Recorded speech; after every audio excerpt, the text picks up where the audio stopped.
ताकि असी जो करिए वो सामने नजर आए, जो ना करिए वो भी सामने नजर आए। इसलिए ये साडा जिहड़ा सिलसिला है इंशाअल्लाह बफज़ले खुदा। अच्छा दसो कि की तुसी हुण एक घर तुहाडा अपना जिथे असीं बैठे हैं? नहीं है किराए पे जी। किराए ते इहदा किन्ना किराया दिंदे तुसीं? ਇਹਦਾ ਮੈਂ 5000 ਦੇ ਰਹੀ ਹਾਂ। 5000 रुपया किराया है ते बिल चल तुहाडे किन्ने आ जांदे ने? ਬਿੱਲ ਆ ਜਾਂਦਾ ਤਕਰੀਬਨ 1500 2000। 2000। अच्छा ਤੇ ਤੁਹਾਡਾ ਜਿਹੜੇ ਤੁਹਾਡੇ ਹਸਬੰਡ ਸਨ ਕੀ ਕੰਮ ਕਰਦੇ ਸਨ? ਕਾਰੋਬਾਰ ਆਪਣਾ ਸੀ, ਮਜ਼ਦੂਰੀ ਕਰਦੇ? ਮਜ਼ਦੂਰੀ ਕਰਦੇ ਸਨ। ਮਜ਼ਦੂਰੀ ਕਰਦੇ ਸਨ। ਕਾਹਦੀ ਰੇਹੜੀ ਲਗਾਉਂਦੇ ਸਨ? ਇਹਦੀ ਫਰੂਟ ਦੀ ਰੇਹੜੀ ਲਗਾਉਂਦੇ ਸਨ। ਅੱਛਾ ਠੀਕ ਹੈ।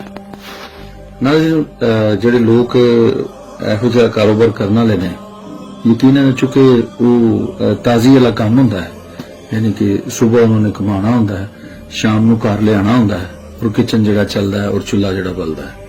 लेकिन अगर वो बंदा ही दुनिया तो रुखसत हो गया तो सिलसिला बिल्कुल उत्थे रुक जाता है।